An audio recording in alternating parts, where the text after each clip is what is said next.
Hello. Good evening and welcome to tonight's show. Wow.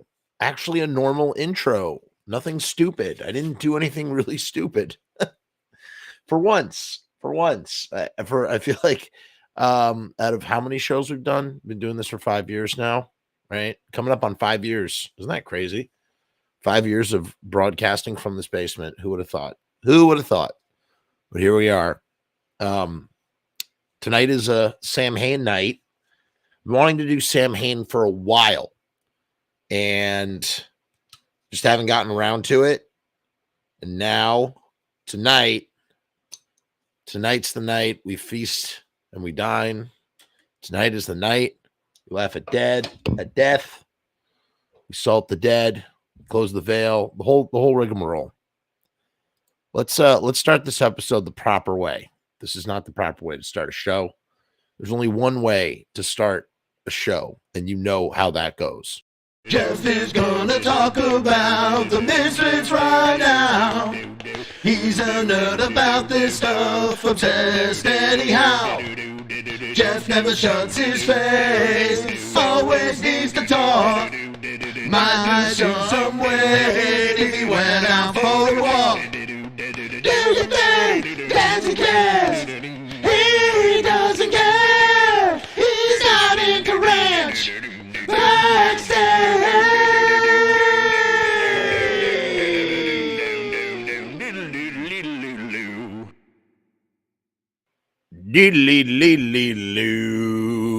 Hey, okay. It's beginning of February. Made it a month in. Lost David Lynch in the process, but that's okay. Everybody has their turn. Turn. There's a season. Turn. Tonight, we've dissected a lot of Misfits lyrics. I got to tell you, I have been getting so much positive feedback about doing these Misfit lyric things. I've had some requests to do Samhain, and definitely going to probably do some Danzig too. But tonight we're doing Samhain. What's the difference between Samhain and the Misfits? They're upon first glance at face value, someone will say, myself included, the first time I ever heard Samhain, someone gave me a copy of Initium. I listened to Black Dream, and I was going, oh, it's like, yeah, okay, it's like the Misfits. Okay, I get it. Yeah, just sort of a little different, but whatever. I didn't have the language or I didn't have the vocabulary, the musical vocabulary to be like, oh yeah, this is like, deathrock by way of hardcore. Cool. You know what I mean? Like I didn't think of it that way. I guess really the best way to sort of compare and contrast Samhain and the Misfits is really to look at a song like Halloween versus a song like Halloween 2. If you look at the version, if you look at Halloween by the Misfits, and then you look at Halloween 2, the Samhain version, that is the perfect like sonic compare and contrast. This is what the Misfits is about. This is what Samhain is about. Like bottom freaking line. I revel in Samhain. I think it's such a unique musical project. I think it's it definitely, obviously it borrows from other places. It's not made in a vacuum, but it is trying so hard to sort of deviate from everything that had come before it. And that Glenn, in writing this music, is going really outside of the box. I had Damien on the show almost 5 years ago now. And when I asked him, if you go watch that episode, I was like, what is it that what makes Samhain music so unique? And he, in his words, he said something like, it's not blues based. And that always blew my mind, to think of it like that. And he also said that when he stopped playing in Samhain, it took him a while to sort of rehabilitate his guitar playing because he was forced to play in this very strange way that you don't know. And, for me, like I always use the word angular. There's a lot of like angular stuff, for the lack of a better musical, for now being more musically having a better musical vocabulary, but still not being able to quite, verbalize what's going on sonically. Everything's kind of like angular, these weird angular bent notes and things. And, we know Glenn was listening to Bauhaus, an Alien Sex Fiend, and I think some Sex Gang Children and stuff like that. Joy Division. It's all there. Wire for sure. In fact, there's a song that very much Wire, In My Grip. It's kind of like a Wire song. Forget the name of that song, but it's kind of like a Wire song. And, it's darker. It's darker than the Misfits. There's a lot of darkness in the Misfits, and there's a lot of darkness in Earth AD. And we've talked about the bleed through of Earth AD with Samhain and Initium. And of course, we have our friend I Mesanthrope, aka Bloodsong, who did a wonderful sort of examination of that stuff. Go check out Bloodsong if you haven't yet. He's really brilliant with the way he was able. He really understands the difference in styles and did a fantastic job on this project, this challenge and whatnot. So I mean, like, things do get dark and grim in Earth AD Misfits, but really maybe it's just Glenn Danzig screaming, I want to do something like Samhain, but I'm still trapped in the Misfits, right? On some level. But Samhain really gets its beginnings, while the Misfits is happening, around 80 or 81 or something. Glenn tracked a song with Archangel that he did with Jerry. It was written for Dave Vanian, though. It was not meant to be necessarily a Samhain song. He didn't have a name for it. It was just like, this is not a song for the Misfits. And if you listen to Archangel really sounds like a Damned song. So people want to say, oh yeah, Archangel is kind of like the first Samhain song, but it's also a Damned song. It's Glenn Danzig trying to write a Damned song for Dave Vanian to kind of sing. And if you hear it, and that's something I would love. I pose this challenge out to someone right now. Go forth and please cover Archangel like the Damned. That's what I want. Give me the Damned version of Archangel. Do it justice. Give me the Dave Vanian vocal. Like, do the whole thing. I'm sure there's some AI that could probably do it, but that wouldn't be as fun as someone actually taking on that challenge and just doing every trick in the book to sort of damify Archangel in a way and make it into something, I don't know, something that's like the Damned. I've picked out 4 songs. I asked some of you guys, what should we cover tonight? And I picked out 4 songs, actually 1 bonus. There's 1 bonus one too. So, but there's also some second stringers. I don't know. Maybe I'll deviate. Who knows? Who knows what's going to happen? Maybe I'll do this. Maybe I'll do that. If you're just joining us, do me a favor. This is a big ask of you. Please, please, please. There's a link that I pinned in the live chat. It is a documentary that I made. It's called Kuyashi Gonzo, Blood Visions and Chaos Magic. I'm going to play the trailer for you a little bit later in the episode. If you've been watching on this channel, you already know what it is. Do me a favor. Just, if you've already subscribed, if you've already liked this video, if you leave a comment, just open up my documentary at a new link and go give it a watch. Give it a watch, give it a like, give it a comment. I'm trying to boost it up in the algorithm. It's a very personal, very deep project that I'm very proud of. It took me a year to edit it. It's like my whole life. And it would just mean a lot if you would check it out. Okay. As I am kind of a voyeur here on the internet, this is the sort of sums up all that stuff in a weird kind of way, I guess. I don't know. But before we begin the show properly, well, I already began the show properly. Let's take a quick moment to highlight our sponsor, riotstickers.com. Sharpie Riot of riotstickers.com has brought back the old Frumess deal, the original deal, the classic deal. It is the best deal, if you ask me. You can get 1,000 stickers for $79 with free shipping. you're not going to find a better deal on the internet for stickers. These are 3-inch by 3-inch stickers. They're printed on vinyl. They got UV coated protection. You can't go wrong with this deal, man. Sharpie, he's great to work with. You go to riotstickers.com/Frumess. That's FRUMESS. You can upload your design. Sharpie will slap it on some stickers. You know, if you want to print up some Samhain Danzig skulls, make sure you get Glenn's permission. He might try to sue you, and he'll get angry at you. You don't want to be on Glenn Danzig's bad side, I can assure you. You can get those printed up by Sharpie, again, with Glenn Danzig's permission, written permission. Send him a murdergram signed in your parents' blood with broken bodies in a deathrock dance hall. Ask him to be your partner with eyeballs popping and an accelerated blood beat, and perhaps all hell will break loose, and Glenn Danzig will allow you to use the Danzig skull on some stickers. Again, $79 for 1,000 stickers. That's like 7 cents per sticker. You're not going to find a better deal. Link is down in the description.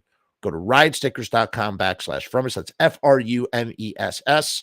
Let's watch the quick video about Riot Stickers, and then we're going to dive in to our lyrical analysis of Samhain lyrical analysis.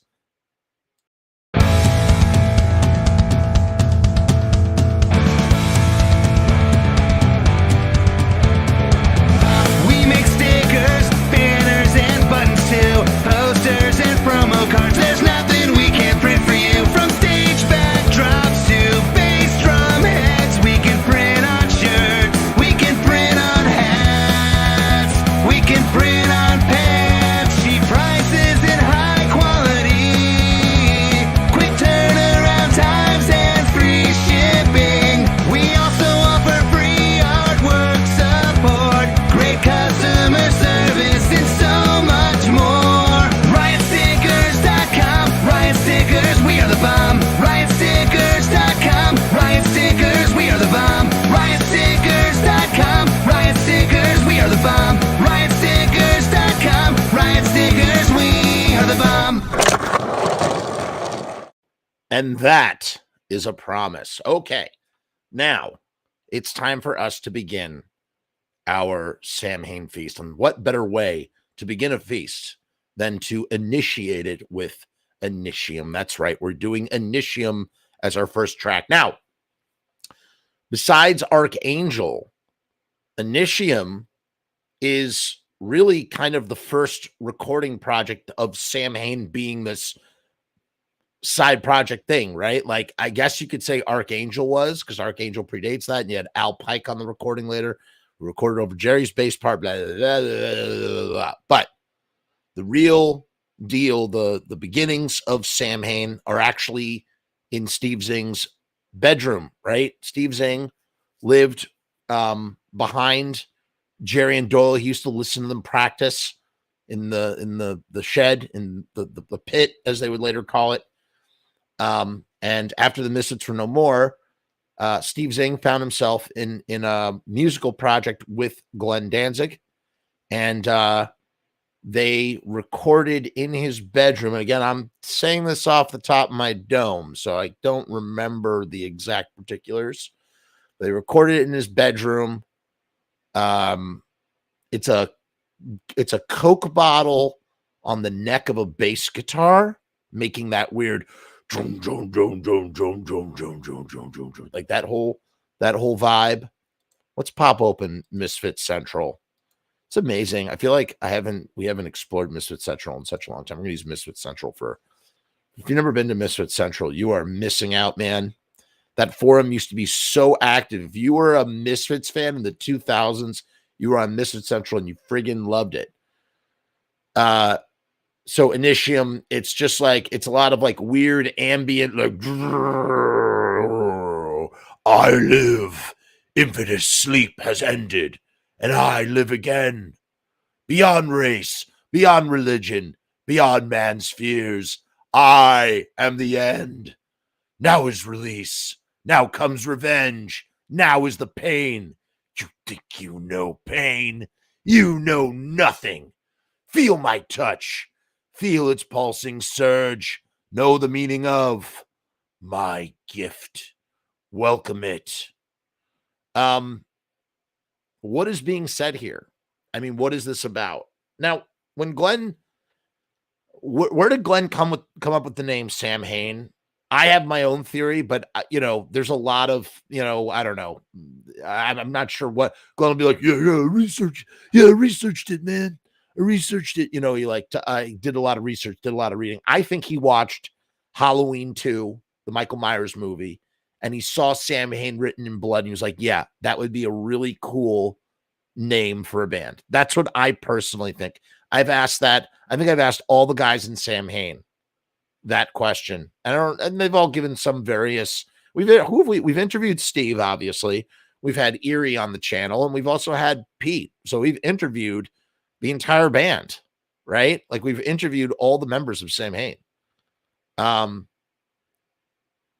don't remember I'm trying to remember what they all said in regards to that exactly. I think some of them thought it was possible. To me, that's what I like to call the Akums, whatever the fuck it is, the razor, the most likely explanation for where Samhain comes from. So that's where he gets the name. And then Initium is recorded in Steve Zing's bedroom. They did other stuff. It was just guitar and drums, right? And it's just, I've heard it. I've heard the recordings. Pretty cool stuff. Just like kind of like sort of like hardcore instrumentation. Some of it's kind of like Westernish. I don't know how else to describe it. I Live. So, I mean, this is about it seems like it's written about some entity. It's like Glenn is taking all of this sort of like supernatural, paranormal, evil, again, a word that he hates, occult, just to kind of blanket describe everything that he's really sort of deviated from the sort of kiddie trick-or-treat fun Halloweenish aspects of what the Misfits were about, and sort of like delved into like stuff that feels more rooted in history in the real world. So Initium is Latin, and I believe it's Latin for some kind of beginning, right? In fact, like, why am I not just like looking it up? Let's look it up. Let's see what comes up. Oh, wow.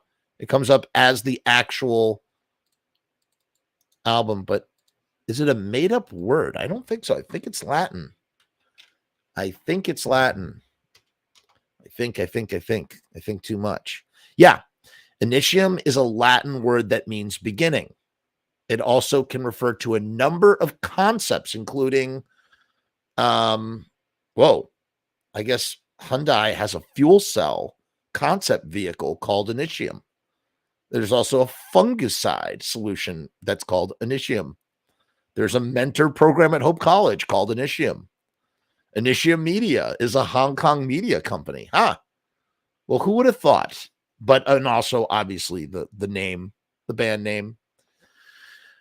It sounds like he is writing from a perspective of what I take from this, he's writing from the perspective of a demon. This is when Glenn Danzig really got into demons, right? And by Danzig, as I've said many times, it's just all like black hell, like devil wings, devil hell. You could take the words black hell, devil wings, like some combination of those words, and you'll get every single like Danzig song. Not all of them, but you know what I'm trying to say.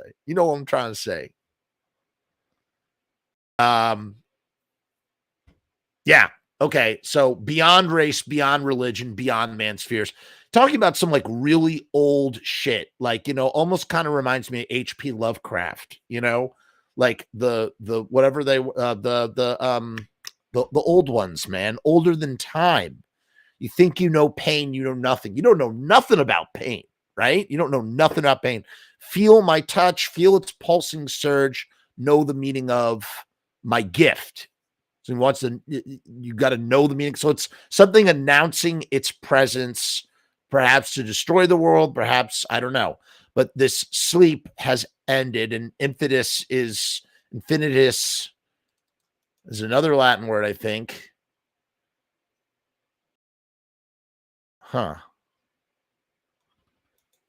Let's look that up too. Let's look this up real quick. What is Infidus? Huh. Is it not like Latin though? Hold on. It's Latin. I mean, Glenn really was like down with Latin. Yeah, so it means unbounded, unlimited, endless, or infinite in Latin. So that's the type of sleep that has ended. So it's a kind of a catch-22, right? The idea that a sleep of infinity, of an infinite sleep, has now ended, because things that are infinite aren't supposed to end. So that's kind of an interesting thing. Then that I am the end, that in my awakening, I am the end. I'm bringing of doom. So it's kind of like he's writing from this really sort of interesting place, this point of view, and he wants you to welcome it. So maybe it's almost like this being, this Cthulhu-like being that's sort of announcing its arrival to followers, of like devoted followers, right? Imagine that, something like that. Let's go to the comments real quick.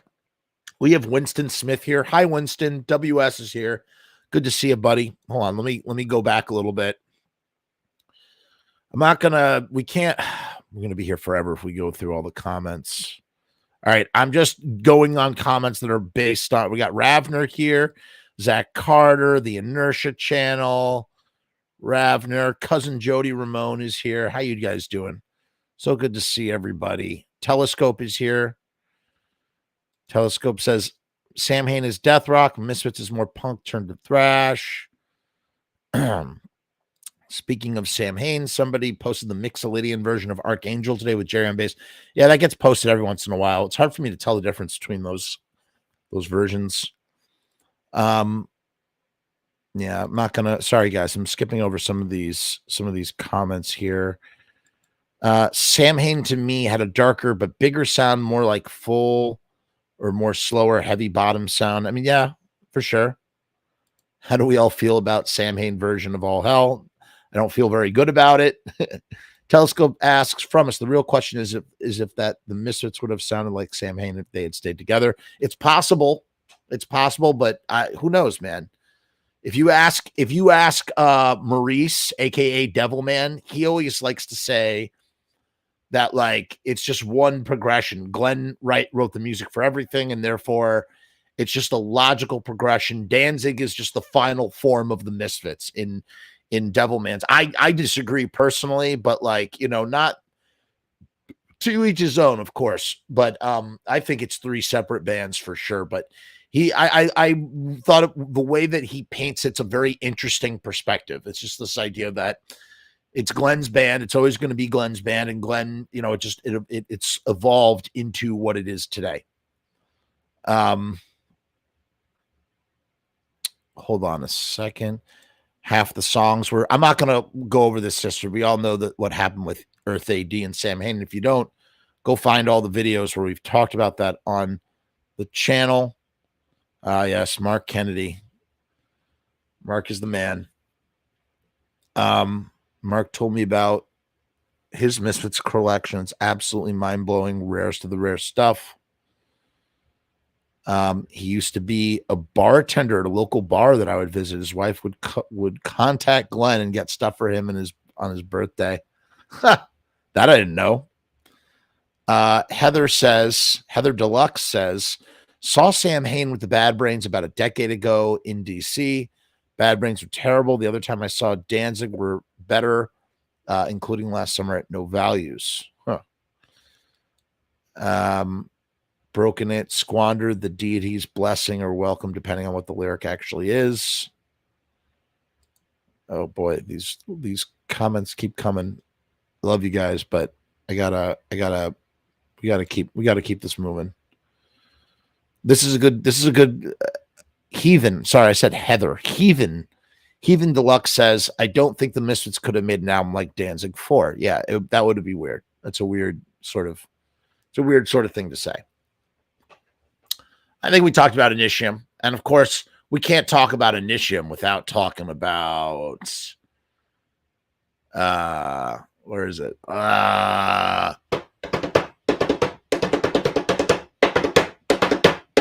Go!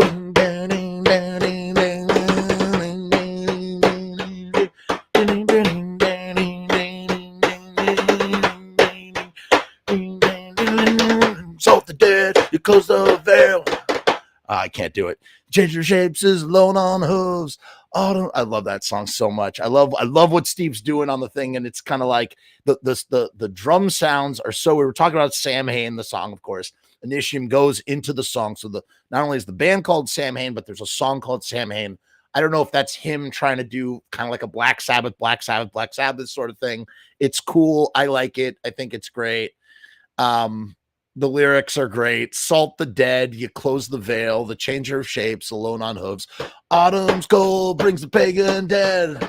Seek the warmth of the Samhain fire. Do you want a paradise? Do you want a sacrifice? This is the night to feast and dine. This is the night to laugh at death. Boom, boom, boom, boom, boom, boom, boom, boom, boom, boom, boom, boom, boom.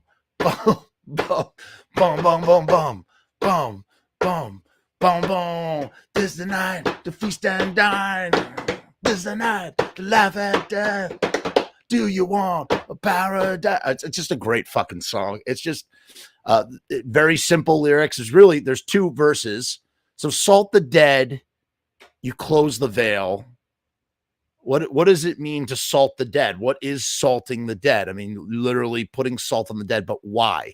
I'm guessing this is some sort of pagan tradition of some kind, right? I really should have looked this up before we started this. Let's see what it says about salting the dead, shall we?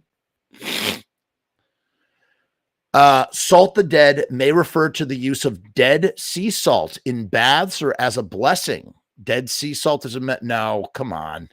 That's not that. I always think of salting the dead as, putting salt on dead people. Salt the dead, paganism. Let's see what this says. In paganism, salting the dead refers to the practice of sprinkling salt on a deceased person's body or around their burial site, believed to have protective powers against evil spirits to ensure the soul's peaceful transition to the afterlife, as salt is often seen as a cleansing and purifying agent in many cultures, essentially acting as a barrier against negative energies that might try to harm the departed. So interesting. So it's kind of like a funeral rite. You salt the dead. And then when I think of closing the veil, I think of it's like the veil between worlds, right? You close the veil. I guess that's what's kind of interesting. When you're closing the veil, are you trying to cut off whatever evil spirits might be trying to harm the spirit that recently passed on? Something like that. That could be something. I'm going to try to zoom in on the lyrics. Is that better? Here, let me see if I can zoom in more. There we go. The changer of shapes alone on hooves. So there's a shapeshifter that stands on hooves. I'm thinking immediately of some kind of devil, right? Obviously. Autumn's cold brings the pagan dead who seek the warmth of the Samhain fire. So during the Samhain fast. So what is Samhain? Samhain is the sort of the pagan. Well, it's the autumn equinox, right? And it happens. Samhain occurs on November 1st. And when you're saying close the veil of reality between, worlds, dimensions is at its thinnest, right? It's at its thinnest on Halloween, on October 31st. But Samhain is basically, it's the season of the dead, man. It's, they would come, there was sacrifices. They'd sacrifice livestock and children. And they'd build these giant friggin' bonfires and, the harvest and all this and that. I'm sitting here trying to act like I know what I'm talking about. Let's actually look it up. Let's look it up instead of saying it off the top of our heads. So it's a Gaelic festival that marks the end of summer and the start of winter, right? It's celebrated around the time of the autumn equinox, which is what I said in the winter solstice. Samhain is thought to be the origin of Halloween. Yeah, there's burning. It's believed to have had Celtic pagan origins. It's mentioned in the earliest Irish literature from the 9th century and is associated with many important events in Irish mythology. Samhain was marked by great gatherings and feasts, and was when the ancient burial mounds were open, which were seen as portals to the other world. So that's what, this idea of salting the dead and this idea of closing the veil is closing the portal to another world, right? The festival was not recorded in detail until early modern era. Special bonfires were lit, which were deemed to have protective and cleansing power. So you're seeking the warmth of the Samhain fire, almost like a refuge, right? The souls of dead kin were also thought to revisit their homes, seeking hospitality, and a place was set at the table for them during a meal, which is very similar to Dia de los Muertos, the Day of the Dead in Mexico, which is also on November 1st, right? So that's kind of cool. Mumming and guising were part of the festival. I don't know what mumming is. Mummers plays are folk plays performed by troops of amateur actors. Interesting. And so that would occur. And then mumming and guising in Scotland and Ireland, guising, children going from door to door in disguise, is a secular and a gift in the form of food, coins, or apples or nuts for the Halloween party. So, excuse me, seltzers caused me to burp. So that's really the beginnings of trick-or-treating. So it's like, Glenn is like, I want to go further back. I want to sort of strip away some of the more, the Americana of what the Misfits are about and like go back to something that's more ancient, more deeper. And he's doing it in this. And you have songs like Samhain. And do you want a paradise? Do you want a sacrifice? I think that's pretty matter of fact. This is the night to feast and dine. This is a night to laugh at death. Why would you laugh at death? Normally, every other day of the year, you might be afraid of death, but insulting the dead and closing the veil, you can sort of laugh at death. Oh, please don't give me this bullshit. Oh my God. No, it's pronounced Samhain. Obviously, don't be one of those nerds, man. You know what's funny? I had Erie Vaughn on the show, and we were fucking laughing about people. It's pronounced Samhain. Yeah, we know it's pronounced Samhain. Every guy in Samhain calls it fucking Samhain, okay? All the guys in Samhain call the band fucking Samhain. We know it's Samhain. We all know it. We don't need 1,001 fucking... I'm not unloading on you, Telescope. I'm just saying, in general, we get it. We fucking know. You think? I mean, is this my first fucking Samhain video? Obviously, it's fucking pronounced Samhain. Nobody, it's just, I mean, come on. It's Samhain. We call it Samhain. Jesus fucking Christ.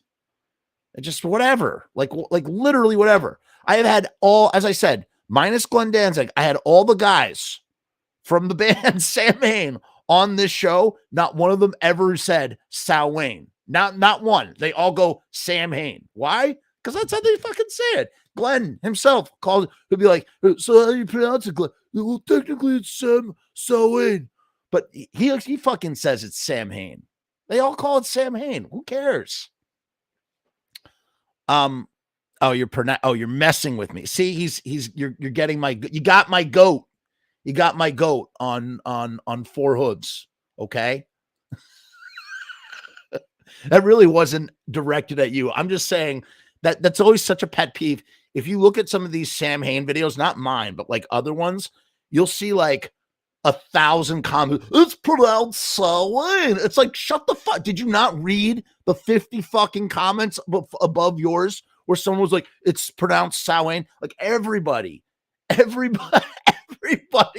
in their fucking mother needs to remind you that it's pronounced Samhain. I had a fucking nickel for every time that I fucking heard someone call it It's just stupid, man. It's just so stupid. Whatever. I digress. Who seek the warmth of the Samhain fire. It's just a great fucking song, man. It's a great song. I love that drum beat. I friggin' love it. I love the way it goes around the kit. The doom, doom, doom, doom, doom, doom, doom, doom, doom. I already did. I did a whole demonstration earlier. And I don't know what else to say about it. Great way to open an album. Great fucking way to open an album, right? Perfect. On to the next song. What is the next song? What do you think the next song is? The next song is, I'm going to put it on the thing. Ready? I don't want you to see. Can you see that? Uh-oh. You can see that. Diablos 88, motherfucker. That's the next song. Yeah, no, I'm for real. I'm doing Diablos 88. So let's do the lyrical meaning behind Diablos 88. Oh, we can't because it's a fucking instrumental. So many people asked me today, not so many, a lot of people asked me today for Diablos 88. And I'm like, is this a joke? It's an instrumental. What's there to say? There's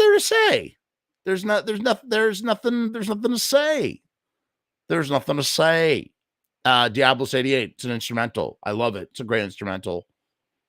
There's literally no analysis. Yes, right, Jody Ramone. It's Wendigo. It used to be. It was a different song. I don't know if Glenn might have had lyrics to it, but he took them away. Here's another challenge. I challenge someone to write lyrics to the song Diablos 88. That's what I want. I want someone to write lyrics to Diablos 88, record themselves singing over some melody that they make up for Diablos 88, which, by the way, sounds like a Jeep commercial. And just imagine a Jeep driving through the Rockies, I don't know, kind of makes sense. So somebody go out there and do that, please. Somebody do that, and then we will analyze those lyrics someday. For our next song. Our next song is a personal favorite of mine. He who cannot be named. Hey, who cannot be named. He who cannot be named. It's a great track. It's just a great track. And it's interesting for those of you who are Patreons or YouTube members, we're going through the Pusshead tape. We've been doing that for a while now, and we got to the part where Glenn is really talking about his relationship with religion and his beliefs in 1985-86, and it's really interesting to sort of hear what he says, and it kind of relates to this song a little bit in the sense of like Glenn trying to sort of have an understanding of things outside of Christianity that he kind of came up in, right? A little bit. He who cannot be named. No, we're not talking about Voldemort. Intricate entity. So what is an intricate entity? Well, literally, what does intricate mean? Let's look it up. Intricate, very complicated or detailed entity, right? So a being that is complicated, but so complicated, you can't even say what his name is. There is no name, or it's not a name that you should say. And then Glenn is saying, say it. If you say it, you should beware. If you say it, take care. Kind of sounds like an old nursery rhyme a little bit, right? Say it, and beware. Say it, and say it, take care. So if you do know the name of he who cannot be named, and you decide to say it, you better beware, and you better take care. That's what he's asking. That's what Glenn is asking. Pray that you'll be spared. Down on your knees. You get down on your knees, praying to be spared by the intricate entity, he who cannot be named. And here's what's interesting. Like, I kind of love, this is something that I love personally in my sort of understanding of spirituality. Born in the pit of another hell, of the worm, not of man. What does that mean? Of the worm, not of man. it's something in the way that we think of, or, you know, the Christian God, the Christian God is, or man is made in the Christian God's image, right? Or if you want to go Old Testament, right? The Jewish God, Yahweh, we're supposed to be created in his image. And this, whatever this is, whatever this entity, it's not of man. It's from something older or different. It's of the worm. That's what I think he's trying to say. Formless, faithless, and free. Right? That's a beautiful, of all the things in this song, this lyric. I love this. Formless, faithless, and free. Intricate entity. So it's something that's really complicated, but it has no form. It has no faith, and it's free. What's kind of interesting is he's saying it's really intricate, but it's also free of definition. Right? So it's kind of like this, it's an abstraction, right? And then this line, this power cannot be formless, faithless, and free. So whoever is being told about it, hey, you cannot name this thing. If you do say its name, you better beware and you better take care. And perhaps the narrator or whoever is become aware of this power, this entity, is in denial. This power cannot be formless, faithless, and free, but it is, right? And that's it, man. That's the whole song. That's the whole song. So it's like a foreboding. It's a warning. Pretty cool. Pretty cool. Yeah.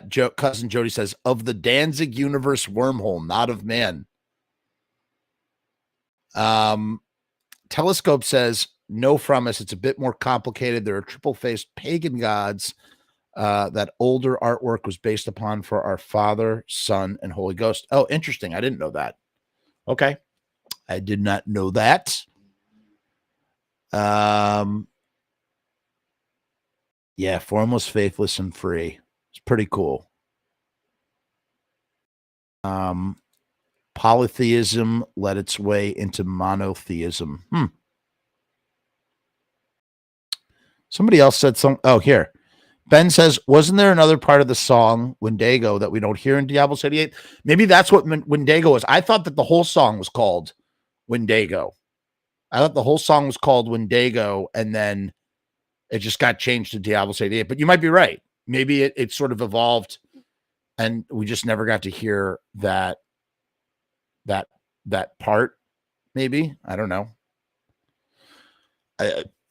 Truly, I do not know. Truly, I do not know this. Look into the triple-faced Jesus. It's interesting. Kind of sounds like the in-betweener.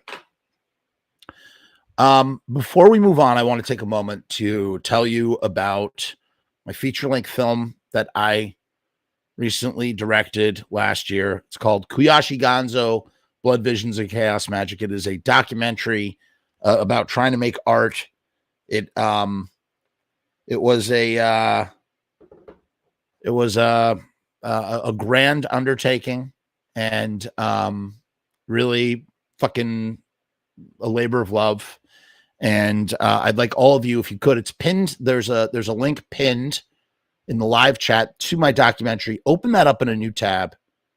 If you haven't subscribed, give us a subscribe. If you haven't given us a like, give us a like. But open that link up. That would be a really big help. Give that video a watch for me. Please, please, and thank you. I'm going to play you the trailer, and I'll be right back. And we'll be right back with our last two songs of the show. Who am I? I am nobody. I'm just a guy who is a big fan of the Misfits. And I also am a filmmaker.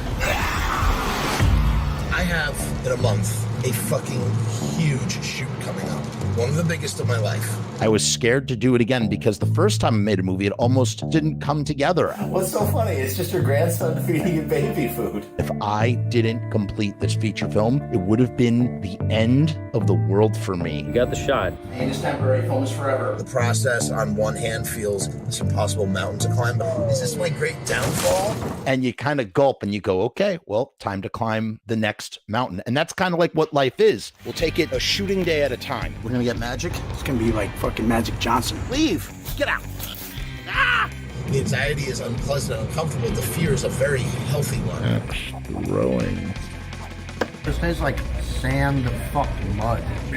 No, when in doubt, when you don't know what you're doing, just make everything blue. You need this humility to be like, maybe you can't do this. Or red. Which leads me to go, well, I'm gonna try my goddamn best to.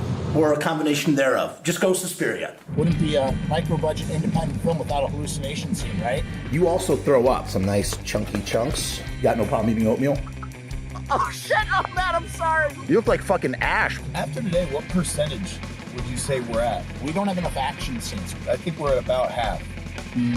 This is supposed to be the finale of the film. You might be right. We might have half the movie. There's nothing to talk about until there's a movie in the can. This is your Frank Booth gun. Shove, shove, shove, punch, punch, punch. There's a scene waiting to be revealed within the footage. Take down with the headlock. Like a block of marble waiting to become a sculpture. And then no, don't do it or whatever. And then. And I'm spent! I'm in uncharted territory right here. I don't even know what we're doing. A fork in the road. Isn't this what happened to Dante when he encountered Virgil? Look, I kind of know. I have an idea. I feel like a failure. I was not expecting to be where I am at 35. I've never been so broke in my life. I'm feeling a lot of self-pity. This thing could be taken from me at any moment. And yet, for some reason, I'm happy. You only fail if you give up. Tonight, we dined in hell. This journey is one of the most profound lessons of my life. That journey really was one of the most profound lessons of my life. And it would mean the world to me if you opened up, it's pinned in the live chat, open up the link, click on the link, open it up in a new tab, and watch my documentary after this live video is over. So let's move over to Unholy Passion and take a look at another track that's always been a personal favorite of mine. I got a few requests for this one. No, it's not Moribund. I don't know if I'm saying that right. Moribund. It is, and if you remember from Misfits Central, you know who Moribund. More fucking Moribund. Who remembers Moribund from that fucking? Oh man, that guy was nuts. The Hungry End. Oh boy, it really is a vicious fucking track. Now, what's interesting about The Hungry End is that it's kind of got this weird, man, talk about like just outside like everything, like, you know, outside of every convention. When you think about the weird angular singular notes of something like The Hungry End, that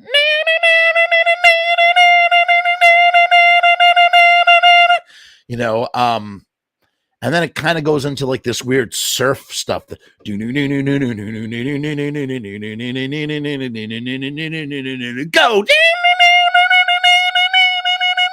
It's so bizarre. And Glenn is like a rabid dog. There's a baby in the meat slice around the kitchen table, half done up quite low. Broken Madonna, decaying, cracked on my toilet cover. Go. I mean, it's just a weird. Then it goes. The Hungry End. No, actually, there's another. Whatever. The Hungry End is waiting for your mama in a flash. She loses it. All right. So what is happening in this song, though? So there's a narrator that's telling us there's a baby. There's a baby in a meat slicer. That gives you quite a friggin' vibe. That's what a not a vibe, a image. In a meat slicer on the kitchen table, half done up. What does it mean, half done up? Exactly. Let's look that up. Half done up. Doesn't say. Like, I guess like you're preparing something and it's half done up, or it's half cut up. Like you're doing it, like you're cutting up, half done up phrase. Let's look that up. Phrase meaning.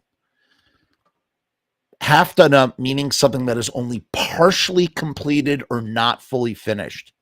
So that means that there's a baby and a meat slicer on the kitchen table, half finished, like someone's half finished. So, you know, someone's making deli sandwiches with baby. It's so ridiculous. Some baby bologna, baby bologna, baby bologna. Got some baby bologna tonight, baby bologna. There's baby bologna, baby. Take some baby bologna. Here, making a sandwich, right? Got some white bread. Here's some baby bologna. You know, squirt some mayo on top. So, all right. So this baby has only been sliced, paper thin, half done up, quite low. I don't know what the quite low is supposed to represent, but then broken Madonna, decaying, cracked on my toilet cover. So Madonna is, you know, a religious figure, right? I don't even know where. I mean, we know who Madonna is, of course. Steve Zing once got a bracelet from Madonna, like Madonna.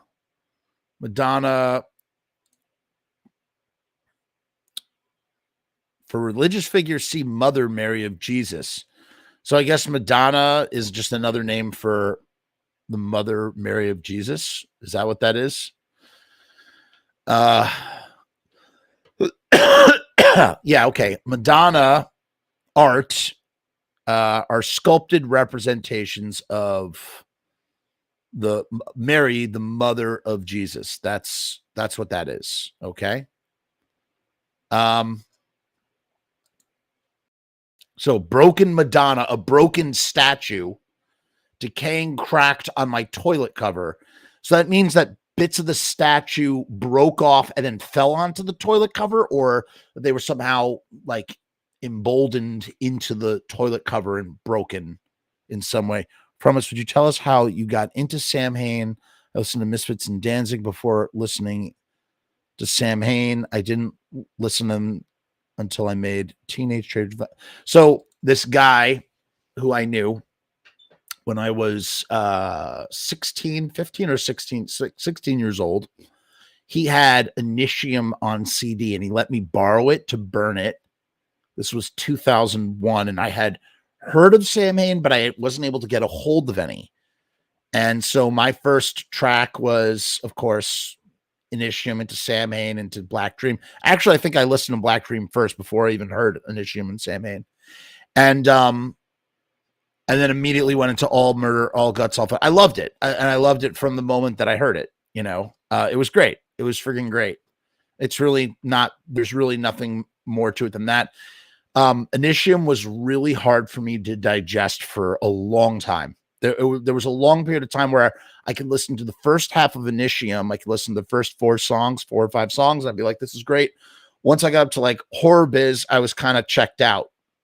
And then when I got a little bit older, I just really fell in love with The Shift and The Howl. Those songs finally clicked, and The Shift became one of my favorite Samhain tracks. The Shift, that was like my go-to Samhain song. The first screenplay I ever wrote about a werewolf was called The Shift. And that's like, the way that song works and moves it's an incredible piece of music, really. I digress. So there's a horrid duration.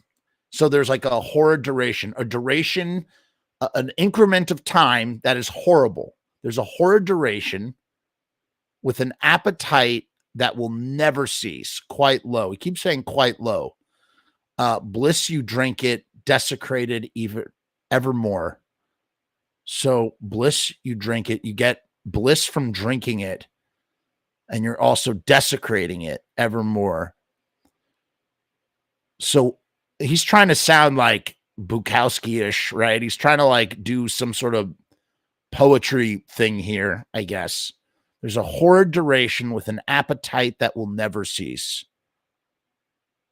See, again, just like in the song He Who Cannot Be Named, or in Initium, there's a lot of paradoxes in Samhain lyrics. So there's a horrid duration suggests that it's an increment of time that does have like boundaries, right? It does end. But within that finite time, there's an appetite that will never cease, almost implying that it's unbearable, and maybe that's why it's a horrid duration. It's horrid because in that duration, there's an appetite that will never cease until it does.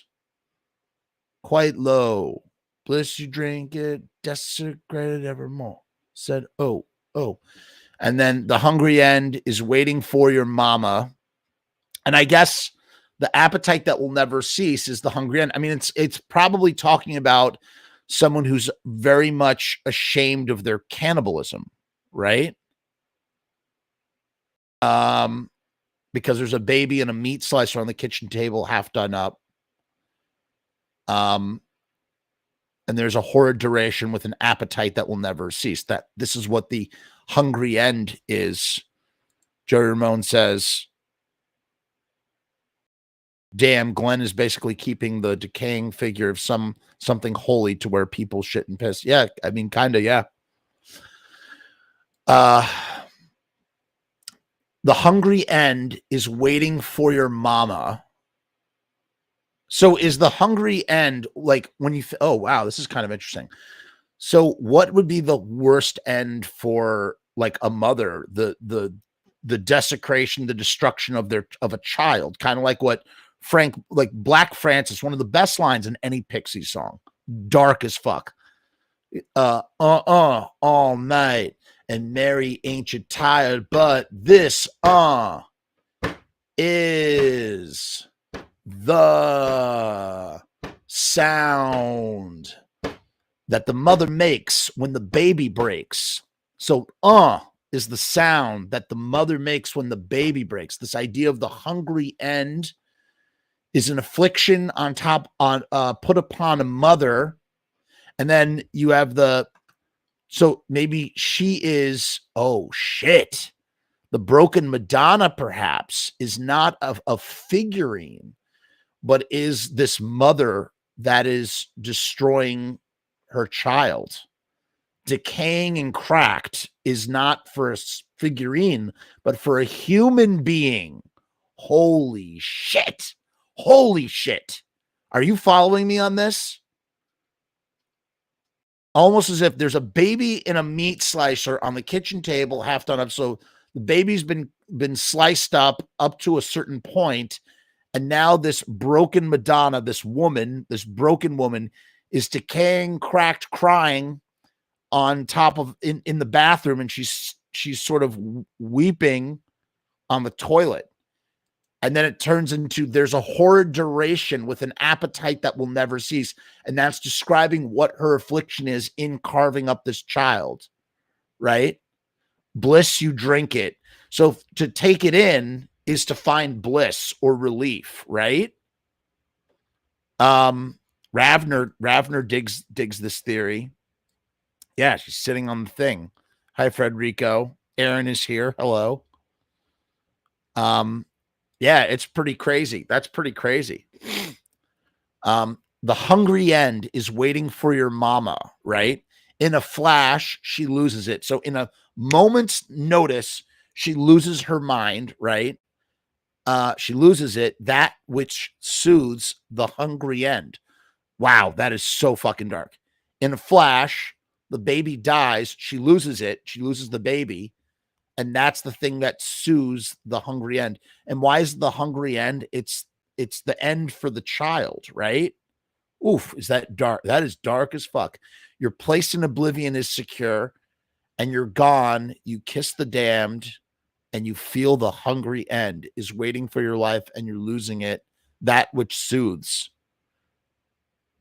So maybe the baby soothes the mother. You're losing it when you eat it. Wow.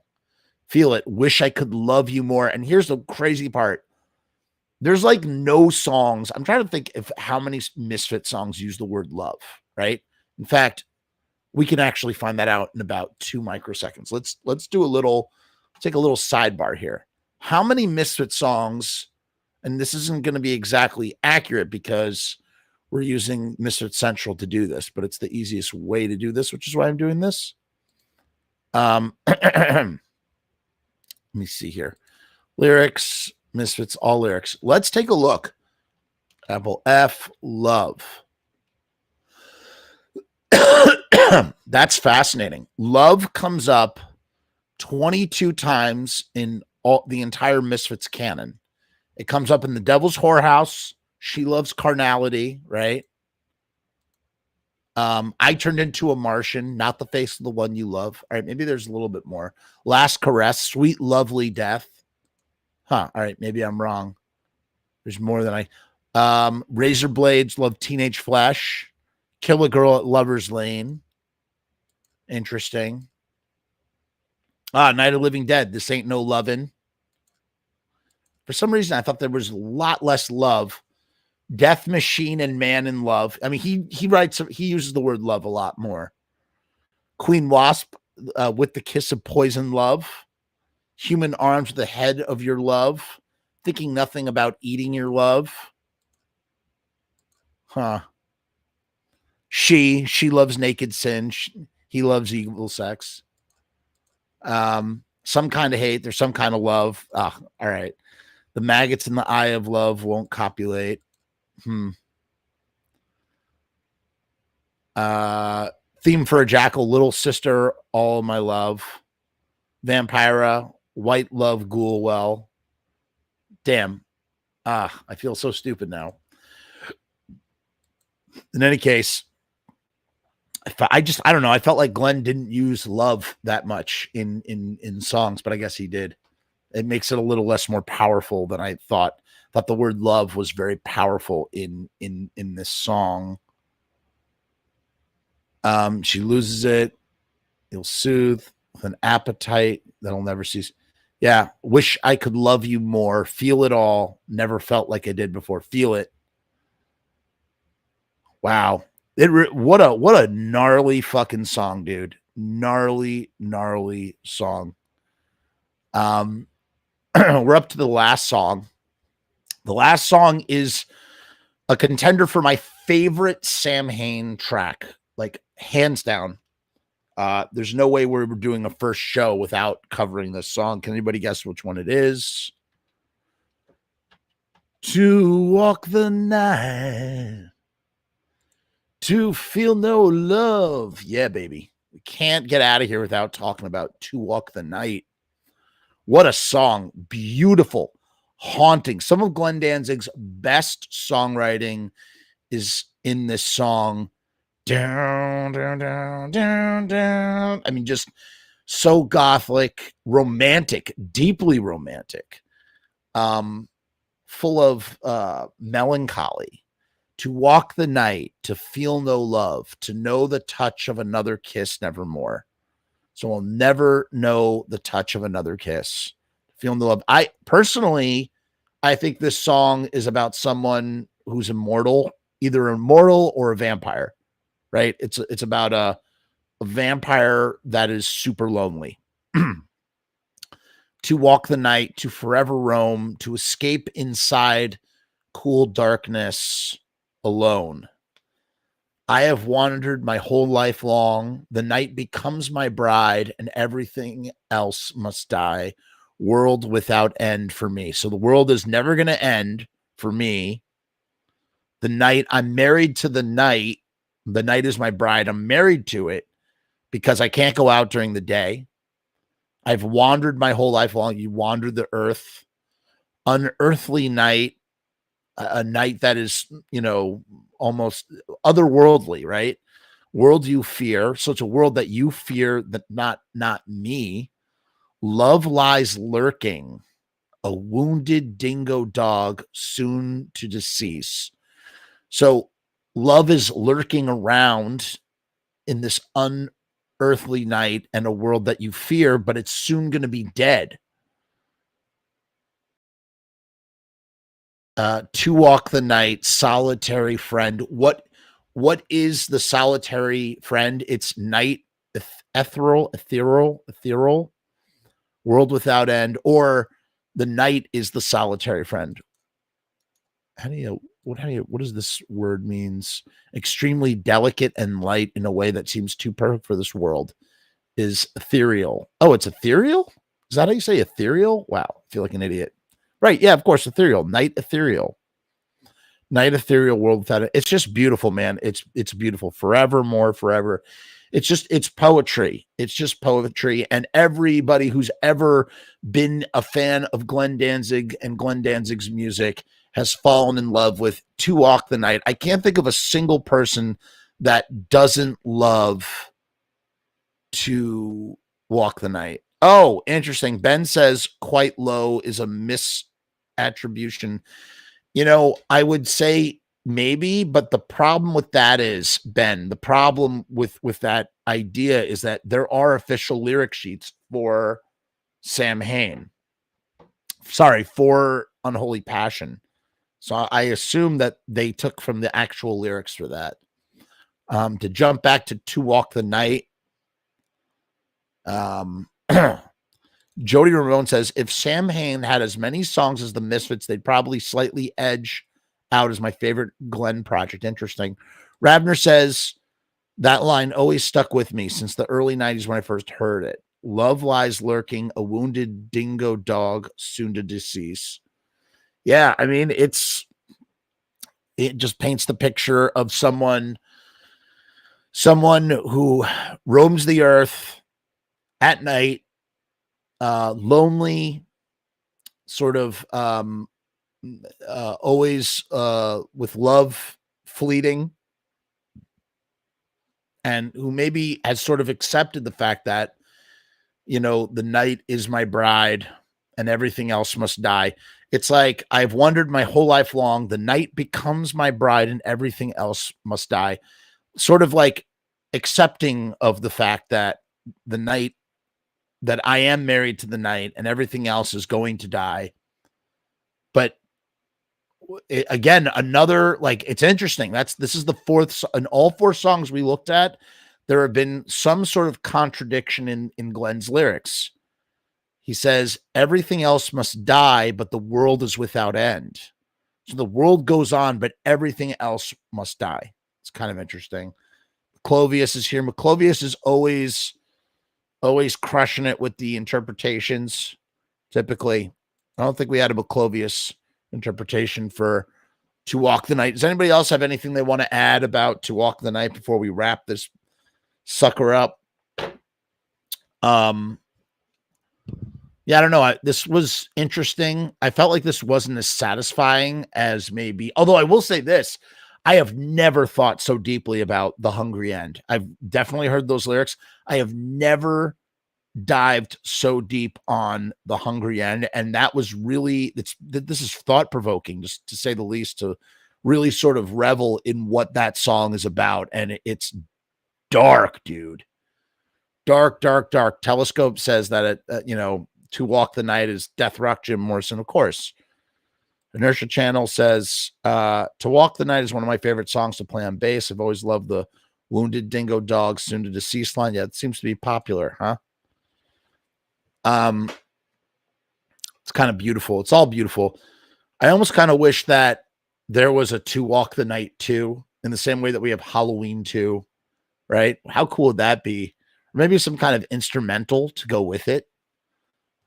Maybe like a suite of songs. That's another, here's another musical challenge for someone out there. Write a suite of music inspired by expanding on the concept of To Walk the Night. So it's like 5 songs, like a canon of material that sort of elaborates and expands on To Walk the Night. And here's the thing. To Walk the Night is like perfectly encompassed song. It does not need anything else. But Just like with all my favorite movies and all the deleted scenes of my favorite movies, like I love more of anything, you know, just because I don't want it to end. And so if somebody can come up with that, that would be really cool. See that. That's the show. That's it. Listen, if you want more of this stuff, please join the Patreon. Check it out. There's some people that join the Patreon, they leave, they come and they go. You should friggin' join the Patreon. See all the stuff we got going on behind the scenes. We're doing, like I said, we are like in hour 7 of talking about the Pusshead tape and like the things that Glenn talks about in the Puss tape. We get really deep in those conversations. So come check it out. If you like, you can become a YouTube member. You can become a Patreon member. Come and go. Check out the archive. The archive is huge. There's over 100 hours in the archive, maybe even more. I mean, there's just so much stuff that you cannot see here. Cousin Jody Ramone says, Jeff, when the stream ends, can I comment on the video itself? A link to the Archangel version that sounds earlier than any version I've heard before to get your opinion on it. Of course you can. Do it. Absolutely. I'll take a look at it. Listen, when we cover the Archangel, we'll cover Archangel at some point. We'll do that. Thank you, Telescope. Thanks for watching. And sorry for breaking your balls about the Samhain. Samhain. It's pronounced Samhain. Actually, the Celtic way of saying it is Samhain. I don't know if you knew that. Okay. I didn't like look at any of the other comments also saying the same thing. It's like nobody who actually knows anything about Samhain or studied Samhain or really inundated themselves with the music and the band and its history.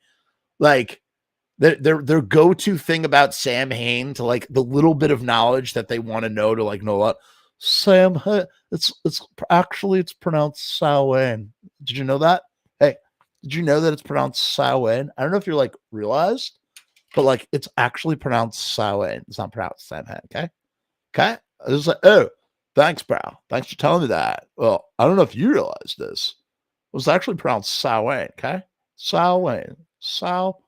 You hear the lisp when I talk? Samhain. All right. Thanks, everybody. Please, hair grease.